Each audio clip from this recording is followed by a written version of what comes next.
Hello, everybody. Good afternoon, and welcome to our weekly COVID-19 Public Health Update media briefing with Montgomery County Executive Marc Elrich. I'm Lorna Virgili, Hispanic Public Information Officer for Montgomery County Government, and joining us today is Acting Health Officer Dr. James Bridgers, as well as Kimberly Tossin, who is Senior Administrator for Communicable Diseases and Epidemiology for the Department of Health and Human Services.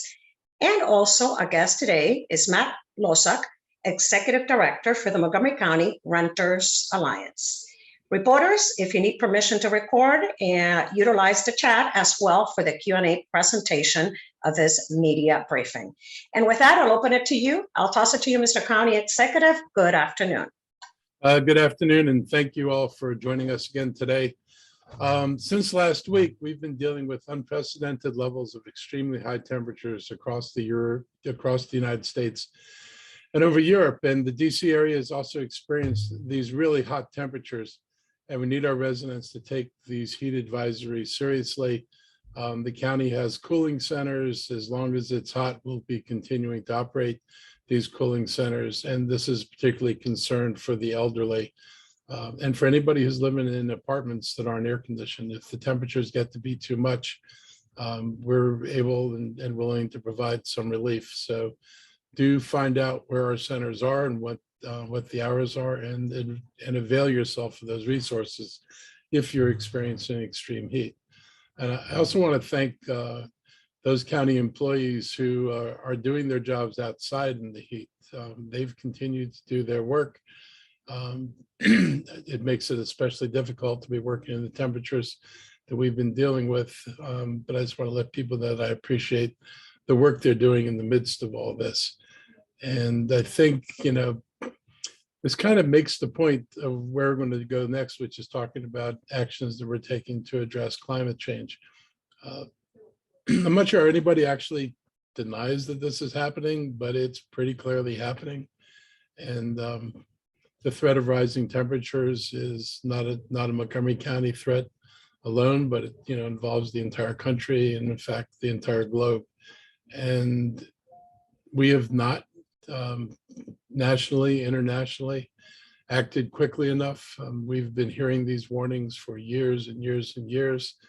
I think that one thing you observe is that the warnings have gotten more dire, and the timeline before serious things happen has only gotten shorter.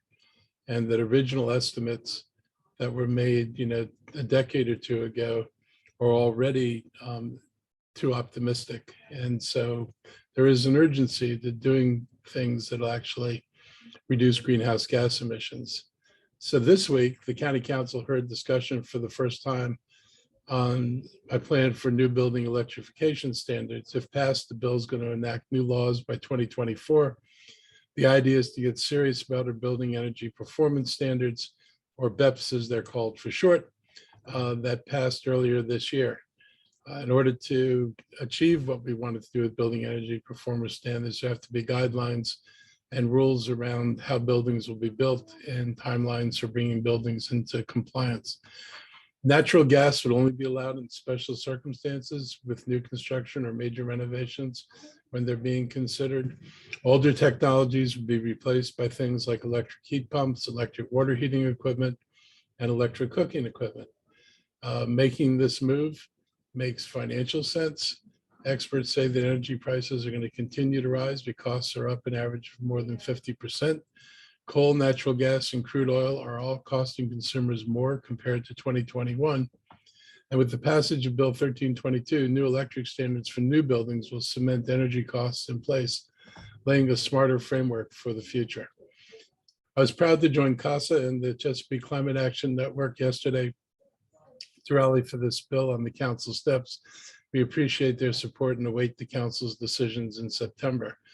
I also appreciate the second rally of support held yesterday for our rent stabilization bill. I'm glad Matt Losak can join us today and talk a little bit about the struggles that people have whose rents are now going through the ceiling. 40% of our county are renters.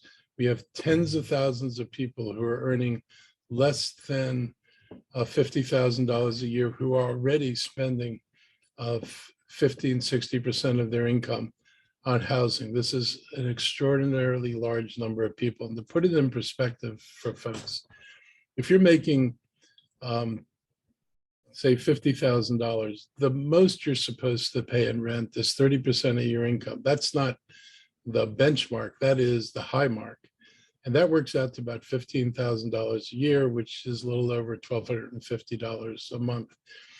We have our residents, many of our residents are spending 50 to 60% of their income. And we have tenants who are paying $1,500, $1,600, $1,800 to live in the apartments in the county. And if you were paying $1,500 and you get a 20% rent increase, that's a $300 rent increase. If you're paying $1,600, it's a $320 rent increase. If you're paying $1,800 a month, that's a $360 increase. These are increases that our renters are simply not going to be able to afford. I understand that there's some philosophical objections to rent stabilization, but I have philosophical objections to things that will make people homeless and make people impossible to live in our community. And I really do worry it's not just an issue for tenants. Frankly, it's going to be an issue for the workforce in the county if we cannot find ways for people to be able to afford to continue to live here. This is a significant population, and they can't afford some of these proposed increases. Before I talk more about the legislation, I just want to announce that we've reopened our portal for more COVID-related rent relief.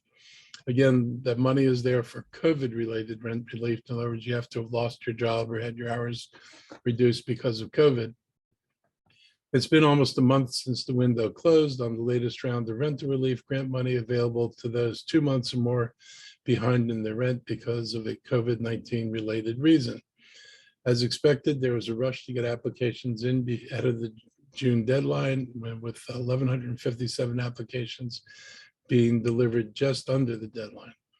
In just 45 days, more than 4,000 applicants sought assistance. We're still processing these applications, but you should know they're not being done on a first come, first served basis.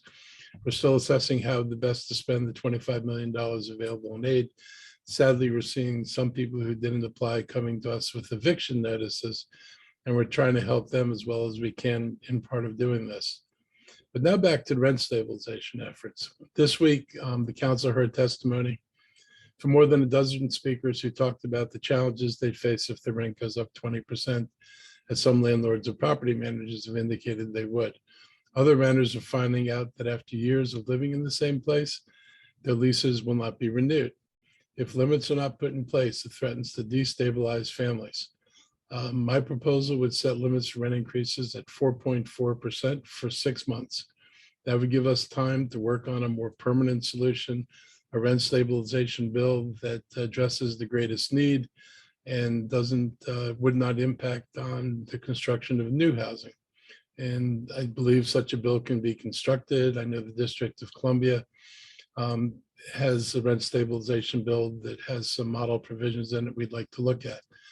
We have to make sure that people living in buildings most vulnerable for redevelopment are protected, and people making the least amount of money can't be priced out of their homes. The earliest the council could act on this proposal now is September, when they return from break, and people are already getting these rent increase notices. Our region already deals with high housing costs. Asking people to dig deeper in their own pockets for a necessity is something we should try to prevent, particularly since they don't have anything, they're not going to be able to dig anything out of their pockets. For many of these families, digging in and finding another $300 for rent would mean not putting food on the table. It is that stark a reality. And I think we all have to think about this and maybe check our philosophy at the door and focus on how do we prevent a human catastrophe from happening here. I'm now going to turn it over to Matt Losek, the Executive Director for the Montgomery County Renters Alliance, for his perspective on where we stand on rent prices right now. So Matt, I'll turn this over to you. Thank you, County Executive Elrich, and thank you for the opportunity to give our perspective at this media briefing.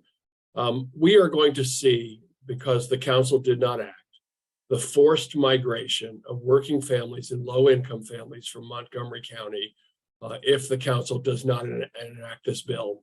Already, we've seen hundreds, if not thousands, of rent increases in the double digits, some as high as 50 and 90%. People are not going to be able to stay in their homes at these kinds of increases.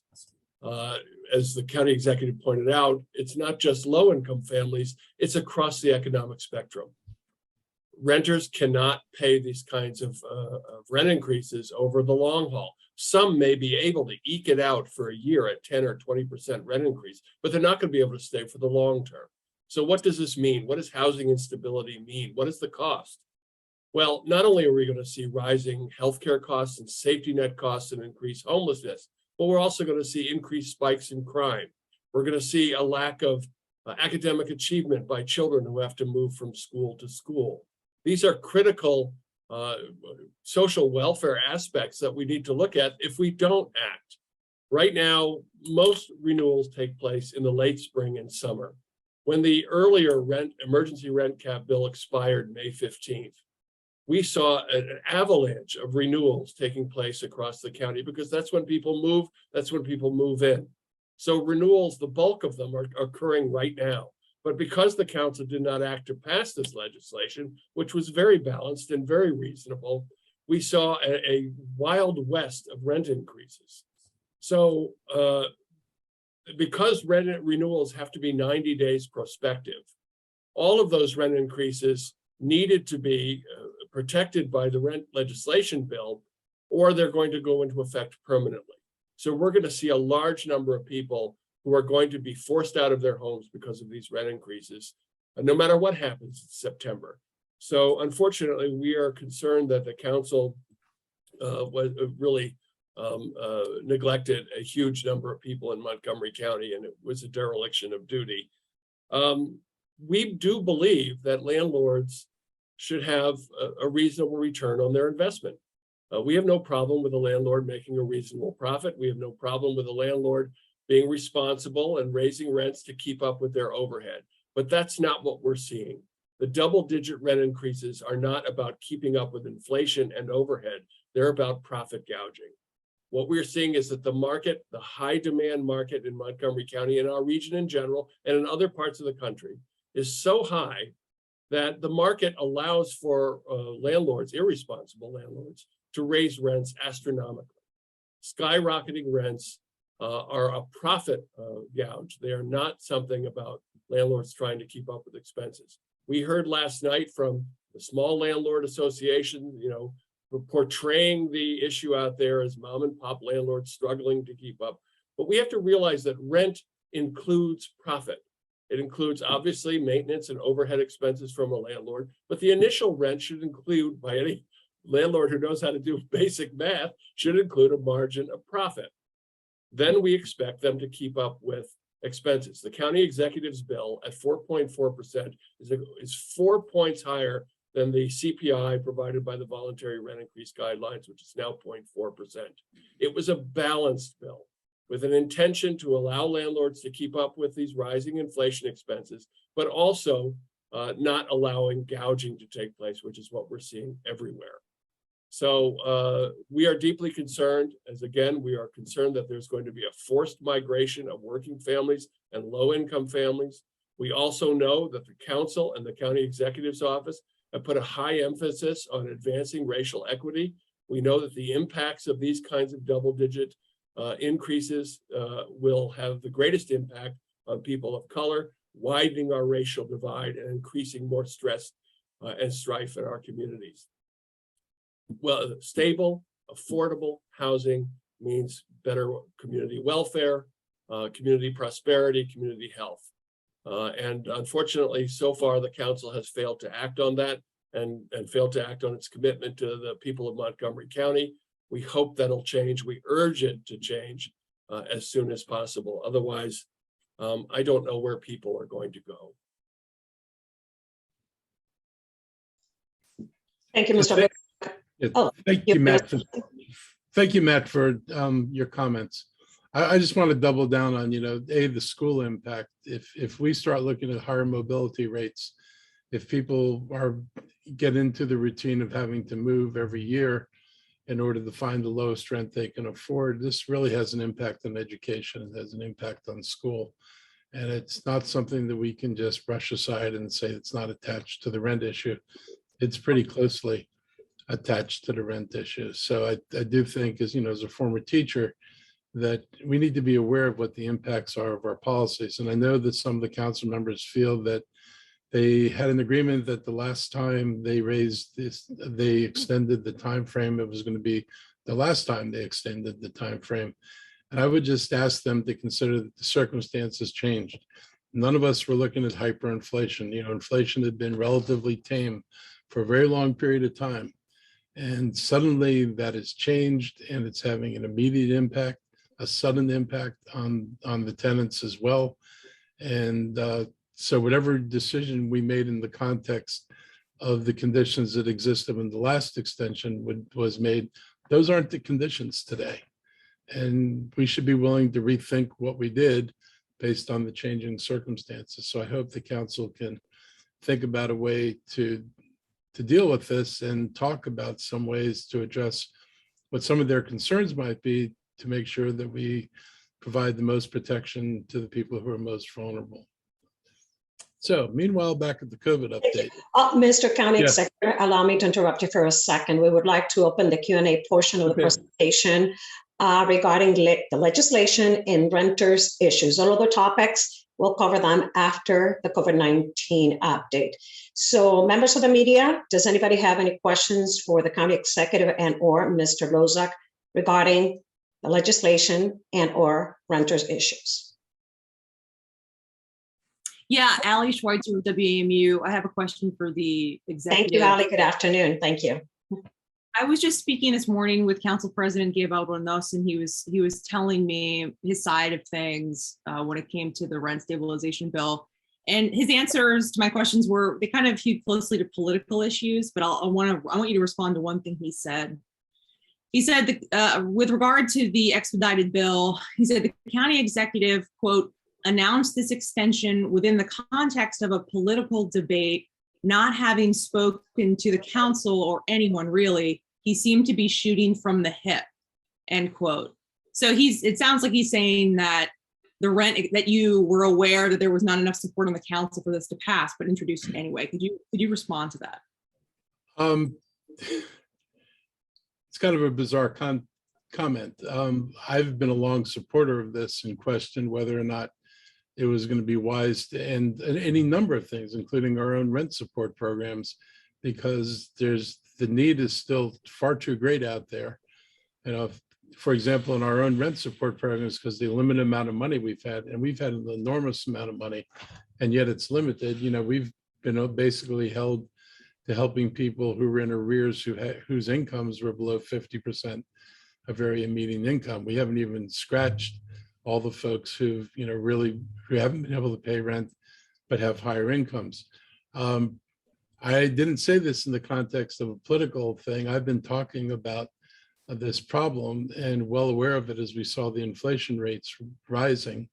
I can't help that this was also the political season. That's just the way it is. But this doesn't make it any less important. And putting legislation forward, I mean, if the rule was the council is not going to discuss anything unless there are already 5 votes to support it, that's not much of a democracy. I mean, we ought to have a discussion about it. If at the end of the day, people don't think it's worth doing, then they can vote not to do it. I don't have any ability to compel this. I can't do this by executive order. But if the rule is going to be that no one proposes anything unless there are 5 votes, you're going to stifle a whole lot of discussion about a whole range of things if that becomes the norm for how you make policy. Sometimes, and it happened when I was on the council, ideas that didn't have the votes in the beginning wound up getting the votes at the end. And if they hadn't been pushed, there never would have been an end. So I just reject that form of criticism. If he doesn't support it, he doesn't support it. He's entitled to his position. Thank you, Ali. I believe Kate Ryan, WTOP, has a quick question regarding the rental issue. Good afternoon, Kate. Hey, yes, thank you very much. And Mr. Losak, this is one for you. I have heard from renters who say they're paying $100, $200, up to $600 more a month in rent in some cases. But you mentioned some people paying 90% more. Can you elaborate on that? And are most of the increases at these larger building managed buildings, or are they the mom and pops that we hear about? We've been collaborating with the Office of Landlord and Tenant Affairs about these rent increase complaints. The Renters Alliance received a increase from a tenant of 53%. We held a renter town hall a few weeks ago where we had the Office of Landlord and Tenant Affairs manager on, who said she received 2 increases, one at 70% and one at 90%, which led to about 5 minutes of silence and head shaking. We couldn't believe it, but we know that it's happening out there. I also want to emphasize, since we have heard that some of these increases from those who oppose the rent stabilization bill are anecdotal. They're not. They're the tip of the iceberg. If you receive a rent increase in a large corporate building of 50% or 20% or 10%, all of which are not sustainable, we're confident that it's not singled out to one tenant, but it's actually probably happening systemically throughout the building. This is a regional and national problem, and only responsible landlords are keeping rents down so they can keep up with their expenses. But there is a Wild West attitude that increasing rents and making as much profit as possible is okay. I think you've, hinted at this answer too, but I'm going to ask. We have heard from AOBA that says, look, there's a lot of deferred maintenance because of COVID. There are instances where some of these landlords got hit with big losses because people simply couldn't pay and are still unable to pay. How do you respond to those arguments? Well, first of all, if it's real, obviously we're sympathetic. I think landlords who are struggling to maintain their expenses have our sympathy, and we understand, but they're not losing their homes. The government, federal government, and the state government has pumped in hundreds of millions of dollars in rent relief. That does not go into renters' pockets. That goes into landlords' pockets. So there's a balance here. Landlords have to step up. Some of them have taken some hit on their profits and maintenance issues, but also tenants too have struggled immensely to maintain their jobs. Many of them lost their jobs, especially working families and low-income families. So there's a balance in the pain that we've all experienced. But I would question any landlord who says that they can't. We've heard that the landlord industry is suffering tremendously, and yet I have not seen any landlord company move out of town or shut down. All of the major properties in Montgomery County are still operating. Nobody has gone bankrupt that I know of. So we understand that there's a struggle out there. I believe, again, that this bill was a balanced bill intended to provide landlords with an extra increase beyond the voluntary rent increase guidelines to keep up with some of these inflationary issues. But it was also intended to provide predictable, reasonable increase for renters who are struggling. We have to maintain this balance and eliminate this notion that housing is the same thing as beer and cigarettes and fancy sneakers. It is central to community welfare, prosperity, and health. And if we don't see that, we're going to all pay for costs down the line. Thank you. Thank you, Kate. Members of the media, any more questions regarding rental issues? Okay, thank you very much, Mr. Losak, for joining us today. We let you go now. Have a great afternoon. Thank you. Thank you. Mr. County Executive, COVID update. So meanwhile, back at COVID. Earlier this week, Montgomery County crossed the key parameter, taking Montgomery County community level status from medium to high. Our case counts continue to hover around 250 cases per 100,000 residents, and the percent of staffed inpatient beds devoted to COVID patients is now at about 10%, and the hospital's admission rate is 12.7 people per 100,000 people. Health experts say it's because the latest strain of the disease is easy to pass from person to person, even among the vaccinated and the boosted. The good news is that those with shots, in the majority of cases, are kept from having to deal with serious bouts of the disease. The bad news is that many people let their guard down and are not taking seriously how devastating COVID can still be in some cases, or the effects of long COVID. In March, we were down to less than 50 cases per 100,000 residents. So this is a big increase since March. Both hospitalization figures were less than half of what they are today. And we have to be ready to react properly to COVID symptoms. If you feel sick and get tested, if you're exposed to someone who tests positive, isolate until you can actually test yourself. And if you test positive, prepare for at least 5 days of isolation. And I'll add, you should really not go out of isolation until at least you've taken a negative test. You shouldn't assume that just because you're 5 days in, that you're no longer capable of spreading it. There are too many cases out there, including some I know about, where that assumption proved to be wrong. If you're taking a bus or going somewhere indoors, have a well-fitting mask ready to put on, regardless of your vaccination status. And you can pick up free N95 masks at any library and some community centers across Montgomery County. And of course, the best way to protect yourself is to stay up to date on your vaccines and boosters. And just because they have an exceptionally high vaccination and booster rate in Montgomery County doesn't mean we want to test our healthcare system again and put lives in danger. You know, the big risk for us right now is making sure we don't overcrowd the hospitals. And so people getting, particularly people who aren't vaccinated or, you know, maybe only had one shot, getting more severe cases of COVID can really put a load on the hospital system. And that's what we have to avoid. We also have a new public health threat to prepare and respond to in the Mpx. This week, we learned about the first 2 children nationally, one in DC, to catch the virus.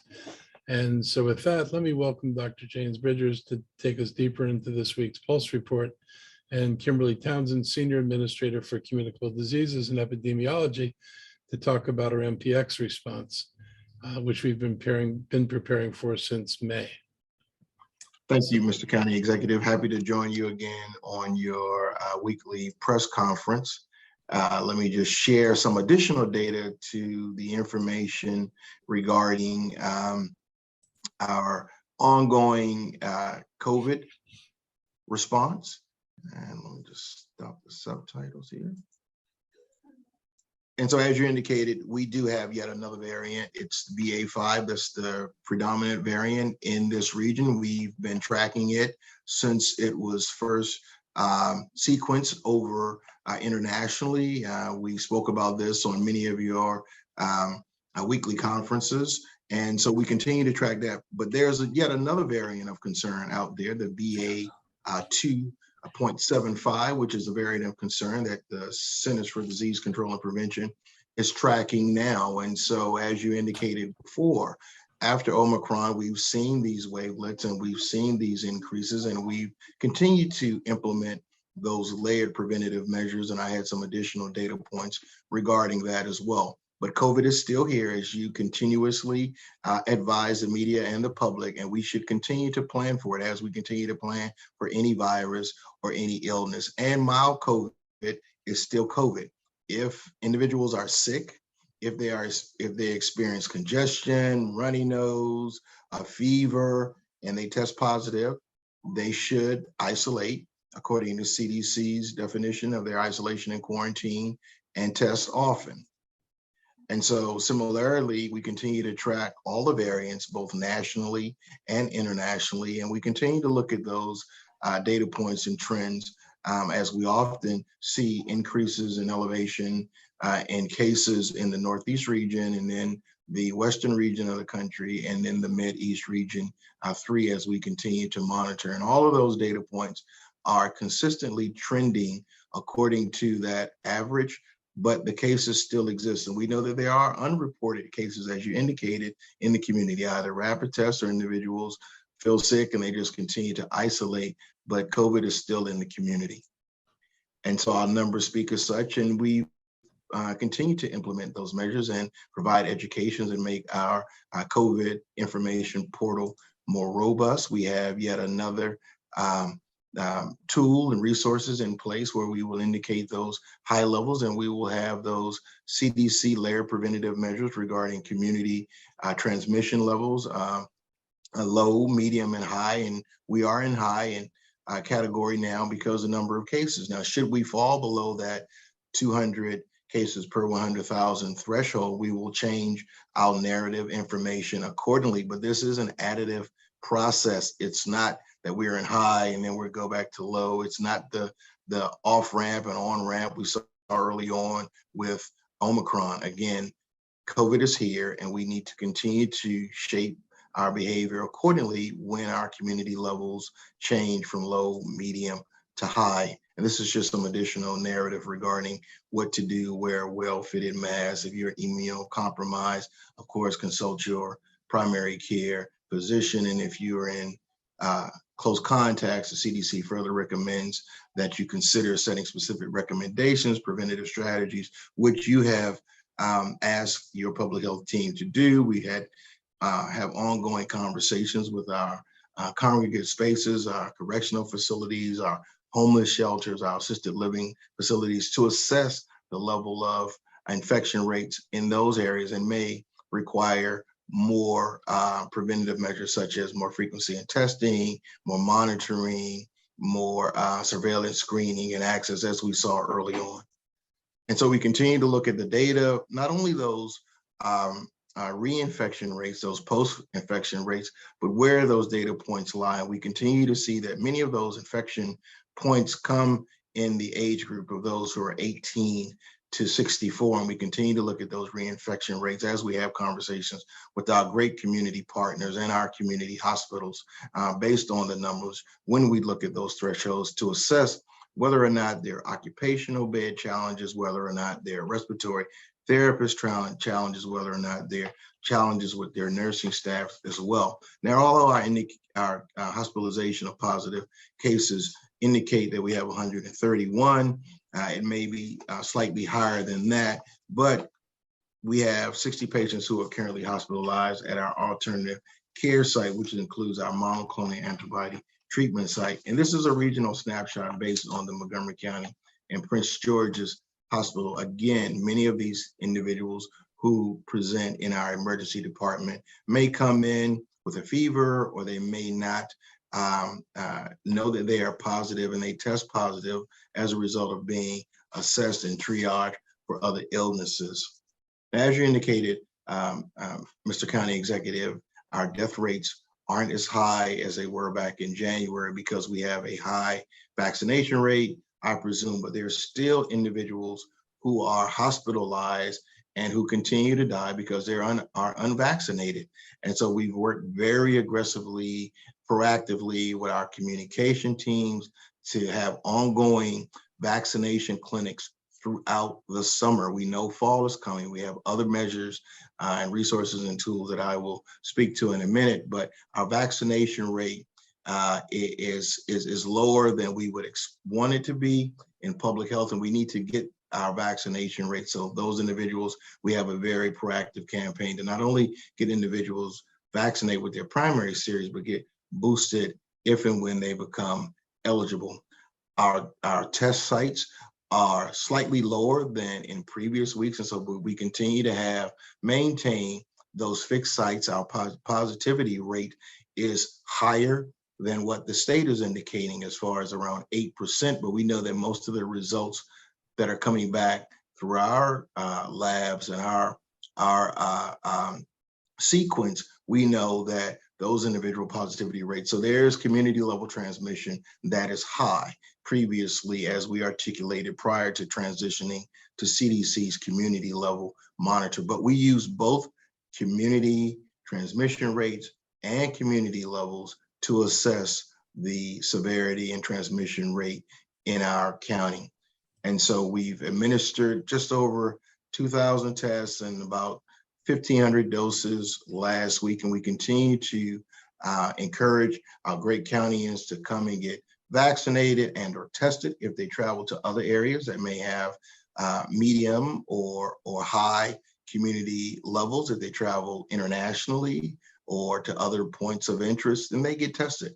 And if they test positive, then they should isolate and stay home. We've done a great job in administering our pediatric doses and working with our Montgomery County Public School partners to ensure equity and access. As you see, we have administered almost 9,000 first doses to about 50,000 under 5 children. And so that will strengthen our ability to have our children return to school and be in a classroom environment, unlike last fall when there were challenges regarding guidance and maskings. We know that most of the guidance is set according to vaccination status thus far. Now that is subject to change, but right now we're on a good track, and we continue to have vaccination clinics in the evening so that parents can get not only themselves vaccinated, but their children vaccinated as well. And we have them on the weekend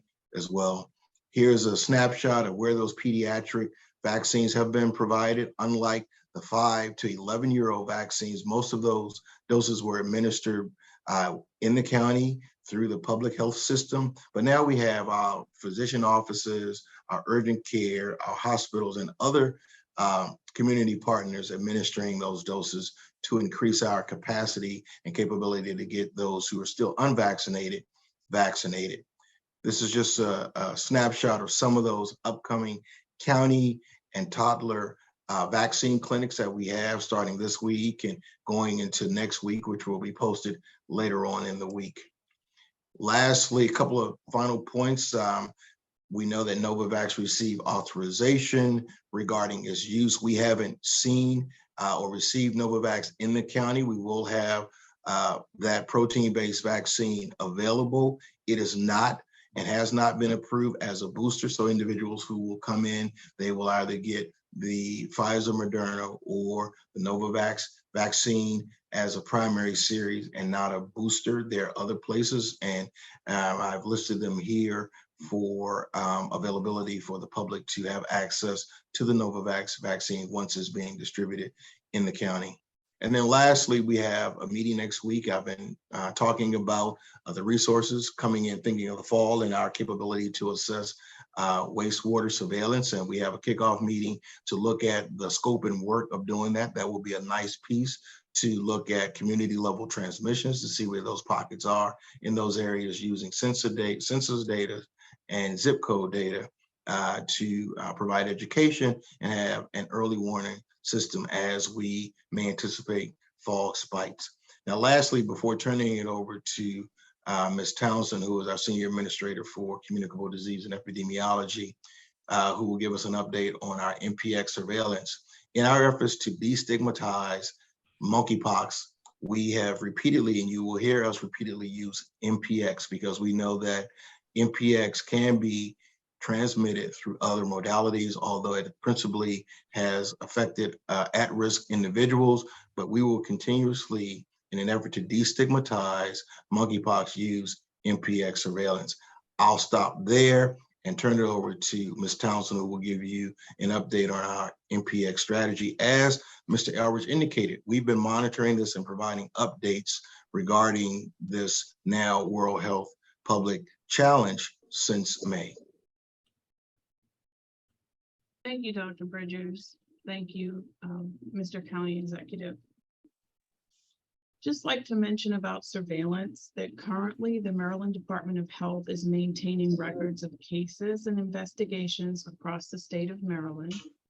Montgomery County Department of Health and Human Services is assisting in identification of local and contacts for further follow-up, and where applicable, we are providing vaccination or treatment.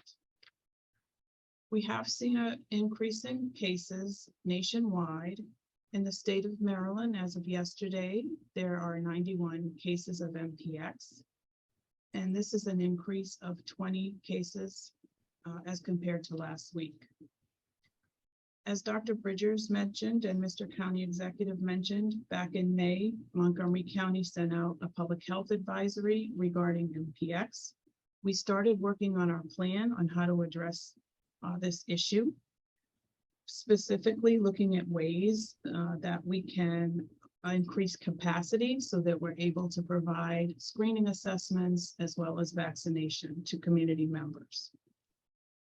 In doing so, we've requested some local funds to help us expand capacity by adding an additional nurse practitioner and registered nurse to our HIV STI programs. We're also working collaboratively and communicating regularly with our partners at the Maryland Department of Health, as well as our community providers, our physicians and practitioners. In terms of CDC overview of Mpx transmission, we know that anyone, regardless of gender identity or sexual orientation, can catch monkeypox. We know that symptoms generally last 2 to 4 weeks, and that people without symptoms cannot spread monkeypox to others.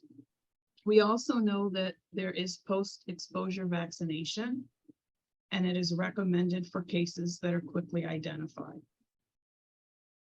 Transmission is most likely to occur as a result of direct contact with lesions, even if they're crusted or scabbed over, and can occur through respiratory droplets in fomites. For example, towels or linen, things like that that are shared. Even though Mpx is not considered a sexually transmitted infection, Mpx can be spread during intimate physical contact between people. Again, anyone can get Mpx if they have close contact with someone who does have the virus. A few words about Mpx vaccinations. Montgomery County Public Health has received a very limited amount of vaccines.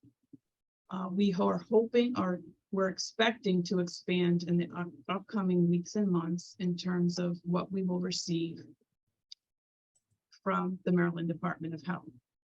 We're working with the Maryland Department of Health to ensure that vaccine is available to those at highest risk for exposure.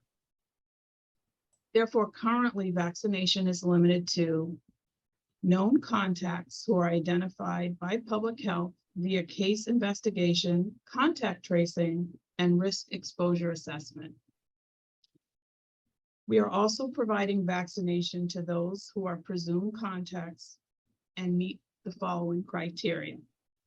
Those that have had a known sexual partner in the past 14 days that were diagnosed with Mpx, and those who have had multiple sexual partners in the past 14 days in an area with known Mpx. To date, we have administered 108 vaccines at the Dennis Avenue Health Center, and this was done through our HIV, STI, and disease control programs.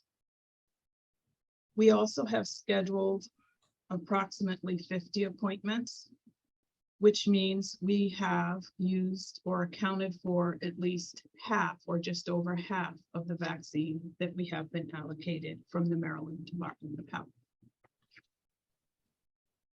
DHHS is supporting the Maryland Department of Health on Mpx cases and exposures by working with primary care providers to help identify cases and coordinate testing and referrals. We are identifying close contacts who may be eligible for post-exposure prophylaxis, otherwise known as PEP, on a case-by-case basis. We regularly consult with Maryland Department of Health for treatment and administration of PEP. And we continue to advise affected individuals regarding isolation, monitoring their symptoms, and advising as to when isolation can be ended. We also are assisting with interjurisdictional contacts, meaning if contacts that are exposed to Mpx in other jurisdictions outside of Montgomery County, we reach out to them with follow-up in order to offer vaccine as appropriate. In terms of community outreach for Mpx, we are currently working on an online survey, very similar to the one that we used for COVID-19 response. The purpose of the survey is to initially identify those that are interested in receiving the Mpx vaccine to protect them. It will also help us identify those that are in the high risk category so that we can outreach to them. We're also working on risk update communications and screening through the Dennis Avenue Health Center sexual health programs. We're working on healthcare provider communications and updating our HHS Mpx webpage to include fact sheets and frequently asked questions. That's primarily where we are in our planning for our Mpx response, and I'm happy to answer any questions. Thank you, Mr. Townsend and Dr. Bridgers. Reporters, we're going to open it up right now for the Q&A portion of the presentation. Do use the chat to request to ask your questions. And you're up first, Kate Ryan, WTOP. Good afternoon again, Kate. Thank you very much. I appreciate it. I want some clarification, if I may, on what pushed us up to the high mark now. For example, I look back at July 16th and we had 264 cases per 100,000, higher than what we have now. And our hospitalization then was 8.2. Now we have 232 cases per 100,000, but our hospitalization is over 10 at 13.1. Is the hospitalization number what's driving that designation too high? Good afternoon, Kate. And yes, it is the hospitalization numbers. According to CDC's definition, when you look at community levels, be it the case rates or the hospitalization rates, when one indicator or measure goes into a higher category, you use the higher category. So you will see, even as the numbers plateau or decline based on the number of cases that we have, if our hospitalization rates are higher, then we will use that indicator, meaning that there's some stressor on our hospital system, and we will continue to monitor those hospital systems. Similar to when we use the test rate, case rate and test positivity. When we had a high test positivity rate and a lower case rate, we used the test positivity as an indicator or measure regarding our community transmission rates. Okay, quick follow-up on that. I see the hospitalization figures include Prince George's and other counties. Is that new? And then lastly, the recommendation on masks. The county has never stopped recommending that people wear masks. Am I correct? So, Kate, again, great question. So let me take the first part of your question.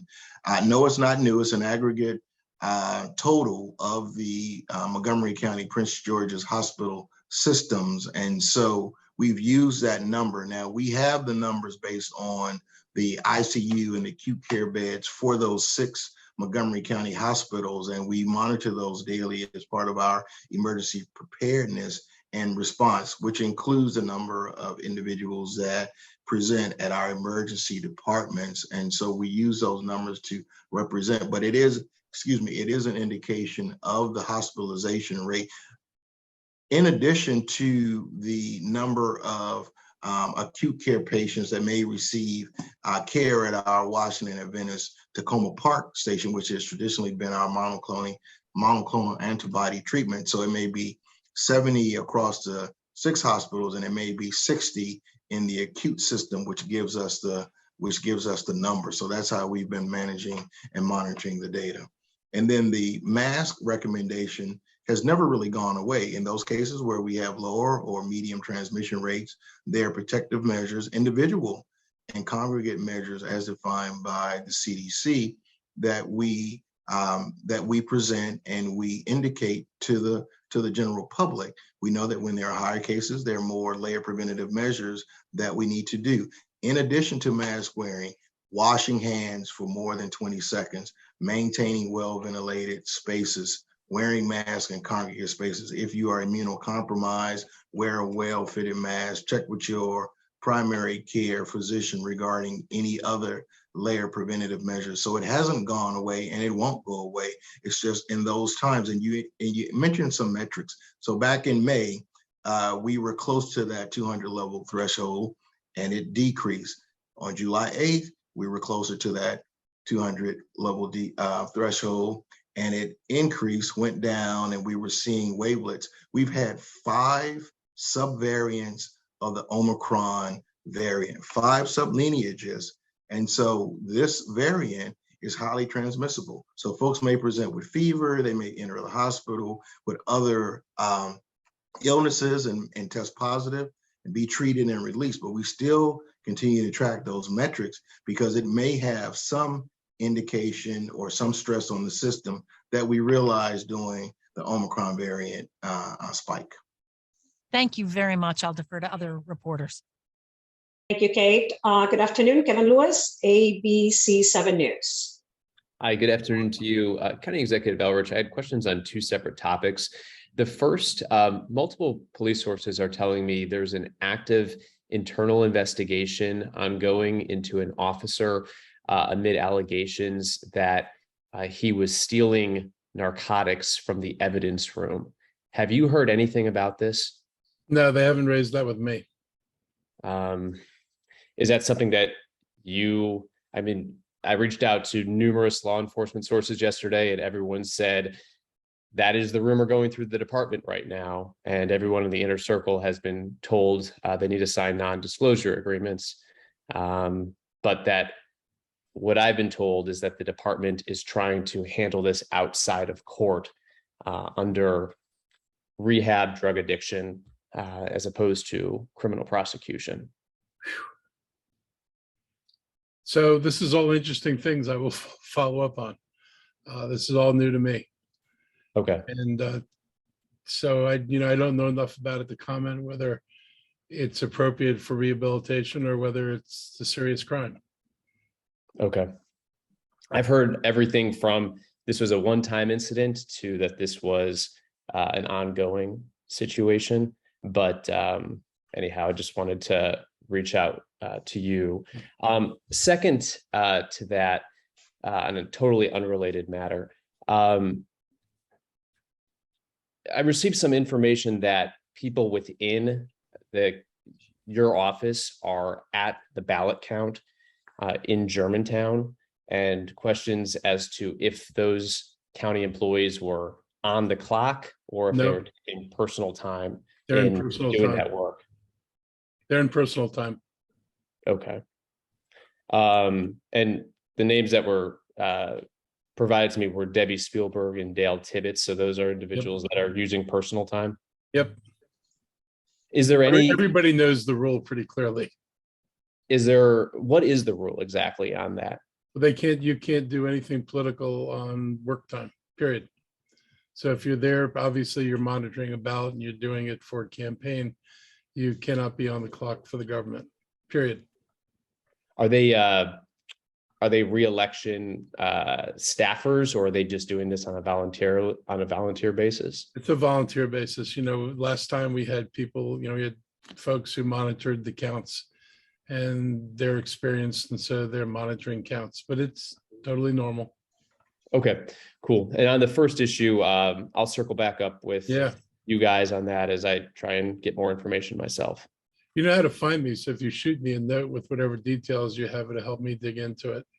Okay. It may just, if it's a personnel issue and strictly a personnel issue, then obviously, that those never get discussed. But if it crosses to something not personnel, that's a different world. Okay. All right. Thank you. Thank you, Kevin. Up next, Steve Bonnell, Bethesda Beat. Good afternoon, Steve. Afternoon. County Executive, you made some comments in other media outlets about the count and it not being up to par. I'll use that phrase. Do you want to elaborate on that? Look, the Board of Elections, for one thing, have suffered from lack of funding at the state level. This went through discussions at the legislature, and the governor has not been willing to adequately fund the Board of Elections. That said, we knew the really bad decision the governor made, which has created a lot of the problem by not allowing people to count the ballots when they arrived, because he vetoed a bill that would have allowed it. And that's obviously had an impact on their ability to handle this. But I don't feel that they were well prepared and that they've handled it in the best possible way, because they did know, as bad as it is, what the governor's decision was and what it was going to mean. And I'm not the only one who feels this is not the best performance ever. Do you feel that fundamentally this is a staffing issue? I think it's a staffing issue, but I also think it's a preparation issue. Like I said, they knew some of these things or that they were going to have to deal with some of these problems. And I'm not going to get anything more than that. I'm just disappointed that it's been as difficult as it is. You're not questioning the count, though. No, nope, So- not questioning anything about the integrity of the count. Okay. And do you have any comment? David Blair's been on vacation. Do you care about that at all? He's No, supposed why to- do I care? He goes on vacation all the time. He's a billionaire. What difference does it make what he does? Doesn't relate to my life. Okay. Thank you, sir. Thank you so much, Steve. Up next is Heather Curtis, WMAL. Good afternoon, Heather. Good afternoon. Thanks so much for taking our questions as always. County Executive, I'm wondering, in light of the increase in cases, is there any talk of reinstating an indoor mask mandate? I would leave that talk to begin with folks in the health department. I think, what's changed from the beginning is cases were, very heavily linked with bad outcomes. And we were, like everybody else in the world, trying to tamp down the death rates and all that. We're in a situation now where, if you're vaccinated, you may get a case, but you'll probably never see a hospital unless you go there mistakenly for emergency care and then wind up being sent home because don't belong in a hospital. So the big focus has been on hospitalizations and making sure that, and Dr. Bridges can correct me if I'm wrong, but I think the goal is to make sure that we don't outrun the space with people in the hospital so that the beds aren't available. And so that's determined, I think, now in terms of where you go and trying to tamp down the infections. If people aren't dying and it's relatively mild, or frankly, if the people who are dying are people who refuse to get vaccinated, I can't do anything about that. But for other purposes, the hospitalization rate really is the arbiter of how I think we're going to handle things. And Dr. Bridges may want to. Sure. Thank you, Mr. County Executive. And Heather, there is no public health recommendation on the horizon to reinstate a mask mandate. We have fashioned our education, public health education, around the efficacy of mask wearing. As I indicated in the presentation, we will have visual graphics to indicate where we are in those high community levels. We continue to monitor those community transmission rates. Prior to us having those infamous on-ramps and off-ramps back in the late fall and winter, we didn't have as many folks vaccinated. We didn't have a 5 to 11 vaccine available, and we didn't have an under 5 vaccine available. And many of the guidance and policies that I'm reading now are predicated on increased vaccination. We know that vaccinations and the vaccines are effective. We don't see the number of deaths as we have seen in the past during pre-Omicron and Omicron spike as we began to vaccinate more individuals. And lastly, the burden on the hospital system as we experienced during the Omicron spike was the reason why the CDC changed their recommendations from community transmissions to community levels, because it impacted the healthcare system with not so much as having beds occupied and staffed, but those individuals, those healthcare professionals who were able to respond to those individuals who were positive with COVID, such as respiratory therapists, occupational therapists, dietitians, primary care physicians, infectious disease docs, nurses, and even admin staff. So these are the conversations that we've had with our hospitals regarding the stress on them. And we continue to have these conversations on an ongoing basis so that we can assess. So even when we get close to those thresholds as defined by the CDC, we can act accordingly and put safeguards and preventative measures in place. Is there a rate of hospitalization? If the hospitals start looking more crowded, if there's more of a strain, would there be a consideration of another indoor mask mandate? Or at this point, does it seem like we may be okay with hospitalizations? Well, we're never okay when there's a high level of hospitalization, but there are thresholds that the CDC defines, so a range from 200 to 500, and we continue to assess that those threshold metrics and work with our teams in our hospitals regarding that. But currently, the way forward is for individuals to get vaccinated, to get their primary series, to get boosted when they're eligible, and wear masks and consult their primary care physicians if they are immunocompromised or have other chronic illnesses that may cause them to visit the hospital. Thank you. And if I may, one more for the county executive. It seems like you're a little bit frustrated that the voting process is taking so long due to the state law around mail-in ballots. What's going through your head as you wait for the results, given that it is so close and you're only 134 votes behind David Blair? Look, the same thing was going through my head the night of the election. There are a lot of votes to count, and you know, if you're going to jump up and down in any one day's results, you're going to do a lot of futile jumping up and down. So you just wait till it gets done. So I'm waiting till it gets done. Thank you. Thank you so much, Heather. Mr. County Executive, you do have a hard stop at 1:45 this afternoon.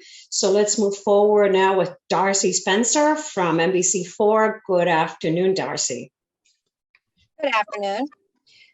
Pretty much what I was going to ask has already been asked, but just a couple quick follow-ups. As far as the masking mandate, I don't know if Dr. Bridgers could answer the question regarding schools in the fall, or if we're looking at if we're where we are today or worse, what are you looking at as far as masking in schools? And the other is, do we have a number of monkeypox cases for Montgomery County, or have there been any cases reported in the county? Thank you. So great question, Darcy. And yes, I can answer the first part of the question and can answer the second part, but I will leave it up to Ms. Townsend to give you those numbers, because her team tracks those not only with the post-exposure, but those individuals who we have identified at risk. There is no decision regarding indoor mask mandate. The push, Darcy, really is to get our school-age children vaccinated, because we know that the guidance that's set forth, and we're reviewing any additional updates to the guidance, will, to the best approximation, be shaped according to vaccination rates, not only for students, but teachers and staff. And then there's a separate course for a recommendation for an indoor mask mandate. Ours would come through the Board of Health. Council sitting as a Board of Health, and the school system will send it to their Board of Education to vote on. So there's no indication right now we're moving in that direction. The big push is to get our children and our counties vaccinated and boosted accordingly, so that they can have the best immune response to any of the variants on the horizon or any of the sublineages that are in the community. Now, I asked Ms. Townsend to share with you the updates regarding the numbers that we have. I think she gave them out earlier, but she can repeat them. So thank you for your question, Darcy. So just as I mentioned earlier, for surveillance, currently the Maryland Department of Health is maintaining all records and surveillance for cases and investigations across all Maryland jurisdictions. There are, as of yesterday, 91 cases in the state of Maryland. However, in terms of specific numbers to our county numbers, we have not received that information. That has not been shared with us to date. Okay, so it's not that you don't have any, you just don't know if you do or not.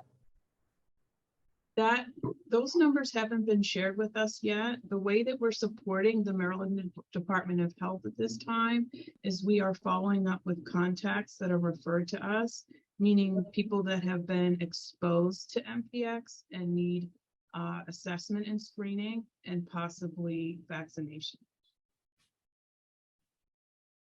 Okay. Thank you. Thank you, Darcy. Any more questions on your end? I'm good, thank you. Okay, thank you. And Kate Ryan, I believe you do have a follow-up question for the county executive. I do actually, and this is health related because some of my non-health related things were answered previously. We are still asking Dr. Bridgers to stay on, if I have that right, correct? When and what's the situation on a permanent health officer? And I ask because our neighbors in the district also have acting currently. So it looks like your neighbor will also be looking for a health officer. How tough does that make it?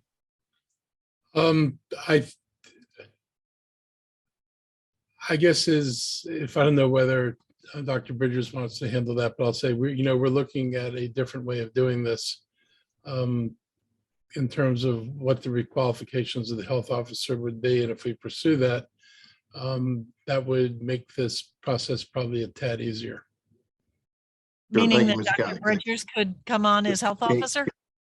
Kate, there's nothing acting about this position. All the individuals who are set in an interim response or an acting period have the experience and the wherewithal to maintain this position. So I will just stop there. I really haven't been focused on the process. There are multiple challenges that are currently we're responding to and maybe on the horizon, and that's my focus. Understood. It always was a team effort. There was never like one person who issued edicts and then everybody said yes. So we've always, and so the staff we have was very much a part of the effective work we did before. So nothing's changed in that regard. Understood. But again, you're saying that you are looking at getting a change to the requirements so that barrier to having someone else come in is removed, correct? That is true. I mean, we turns out, none of us knew this, that Montgomery County, as is sometimes the case, had unique rules that nobody else was using. And so we're rethinking our rules. Gotcha. And then lastly, is there any thought, or what is the situation with children coming into the school system? Will or are COVID shots, vaccinations required? And Dr. Bridgers, you said 9,000 out of 50,000 children. Is that 50,000 eligible children? That's 50,000 based on the census data that we had from last year. That was under 5, Kate. And so we're having conversations with our MCPS partner and their newly hired medical officer. We began those discussions to look at the requirements, some of those requirements, those safeguards that we put in place during the break and during Omicron, such as, testing after scheduled breaks, testing to return after the summer, getting vaccinated, hosting clinics that are accessible for those individuals who are eligible. Those are some of the current measures in place, and there will be others that include not only vaccinations, but testing, but education as well. But right now, there is no requirement that your kid cannot come to class if they are not vaccinated, correct? There's current no requirement.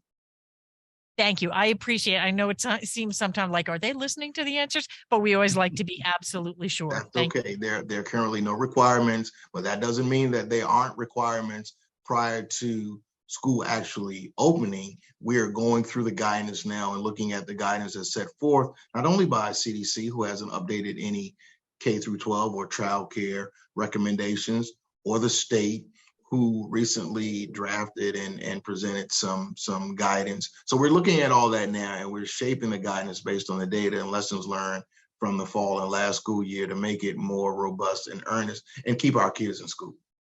Understood. Thank you very much, everyone. Thank you, Kate. Thank you. I do not see any more requests for questions from reporters, so we're going to wrap it up. Thank you, everybody, for joining us this afternoon. Thank you, Ms. Townsend, for joining us today. Have a wonderful afternoon. Stay safe. We'll see you next time. Bye. Bye.